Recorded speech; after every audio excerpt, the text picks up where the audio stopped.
আসসালামু আলাইকুম ওয়া রাহমাতুল্লাহ।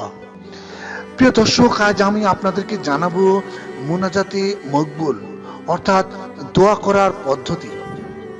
আবু দাউদ শরীফে হযরত ইবনে আব্বাস রাদিয়াল্লাহু তাআলা আনহু হতে বর্ণনা করা হয়েছে যে নবী করিম সাল্লাল্লাহু আলাইহি ওয়াসাল্লাম ফরমায়েছেন, তোমরা যখন আল্লাহ পাকের নিকট কিছু পেতে চাও তখন দু হাত মুখমণ্ডল বরাবর উত্তোলন করে দোয়া করো।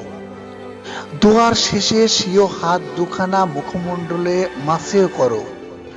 হযরত ওমর রাদিয়াল্লাহু তাআলা আনহু যতক্ষণ মুনাজাত করতেন ততক্ষণ পর্যন্ত নিজ হস্ত মোবারক দুখানা নিচে নামাতেন না এবং চেহারা মুবারকে হাত মাসে করে পরে হাত নিচে নামাতেন।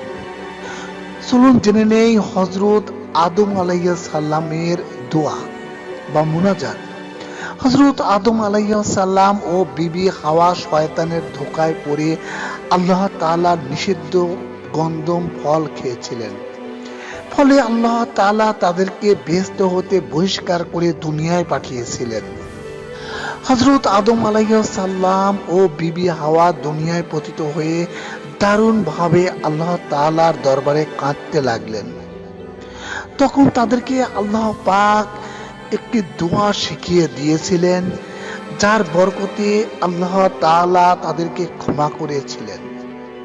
প্রিয় দর্শক, হযরত আদম আলাইহিস সালাম ও বিবি হাওয়াকে আল্লাহ তাআলা যে দোয়াটি শিখিয়েছিলেন সেই দোয়াটি শোনা যাক।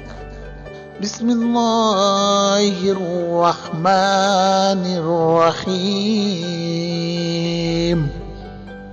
قال ربنا ظلمنا أنفسنا وإن لم تغفر لنا وترحمنا لنكونن من الخاسرين।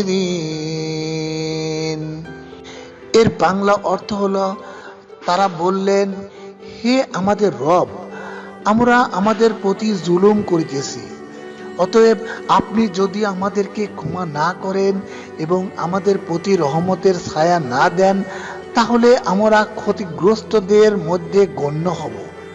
উপরোক্ত আয়াত দ্বারা একথাই বোঝানো হয়েছে যে কোন মানুষ যখন ভুল বশত আল্লাহ তাআলার নাফরমানি করে বসে তখন তারা যেন উপরোক্ত দোয়া সর্বদা পাঠ করে। মহান আল্লাহ তাআলা অবশ্যই তাদের গুনাহ মাফ করে দেবেন। প্রিয় দর্শক, যারা নতুন এসেছেন চ্যানেলটিকে অবশ্যই সাবস্ক্রাইব করবেন, শেয়ার করবেন এবং লাইক করবেন। আল্লাহ হাফেজ।